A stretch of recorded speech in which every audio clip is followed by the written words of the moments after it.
Mavericks and Timberwolves begin the Western Conference Finals on Wednesday in Minnesota.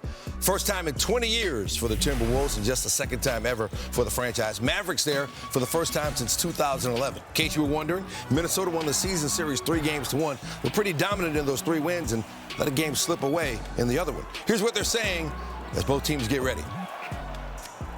We said from the beginning, and as the season was unfolding, like, why not us? You know, the league's wide open. We're not in a dynastic period. And as proven, there's going to be a new champion this year. So everything's still to play for, but a long, long way to go.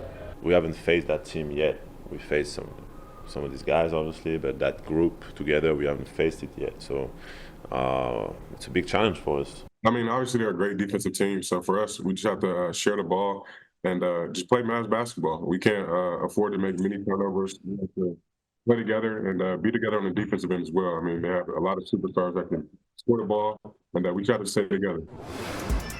Dallas has the NBA's leading scorer during the regular season, Luka Doncic, but he's facing the NBA's top-scoring defense from Minnesota. It's the 6th time that's happened in the playoffs since the merger, with the scoring champ going on to win 3 of the previous 5 instances. Our NBA Countdown crew has more.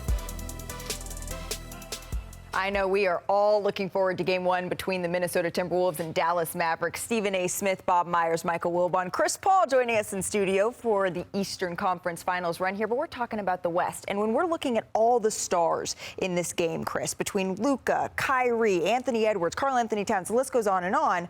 Who needs to shine the brightest for their team to prevail? And everybody has their own roles and what they need to bring to the team, but Kai is so special, man. What he's done for this team this year, I think what he's done for Luka, all the young guys on their team, they look to him for leadership. And he leads not only by his unbelievable ball handling and scoring ability, but his defense. His defense is what really inspires guys, and they see how hard he plays, so they have no choice but to play hard. I totally agree with CP3. I mean, Kyrie is sensational. He's a magician out there, and we know what he can do, and we know what we've seen him do with games on the line in the second half after pretty much deferring to everybody else and getting everybody else involved in the first half. But here's what I love.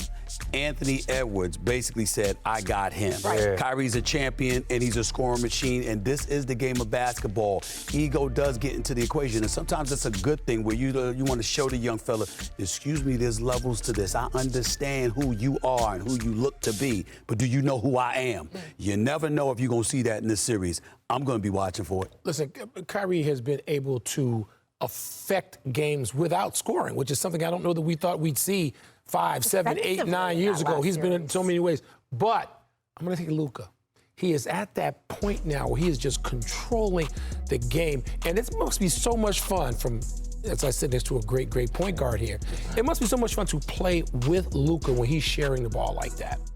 You know what's fascinating? Both those guys, Luka, and I think Chris is right with Kyrie being the focal point, but I'm fascinated to see Minnesota's defense trying to guard, with Jaden McDaniel trying to guard Luka Doncic, yep, or Kyrie and Anthony Edwards doing the same thing. Can these guys, these Dallas guards, be effective against what I think is clearly the best defense in the playoffs? This Minnesota defense is legit. They swarm. They are real. I also want to listen. Kyrie, as a small guy, is considered one of the great finishers at the basket in history. Yep. You see all of these trees on Minnesota? Some length out there.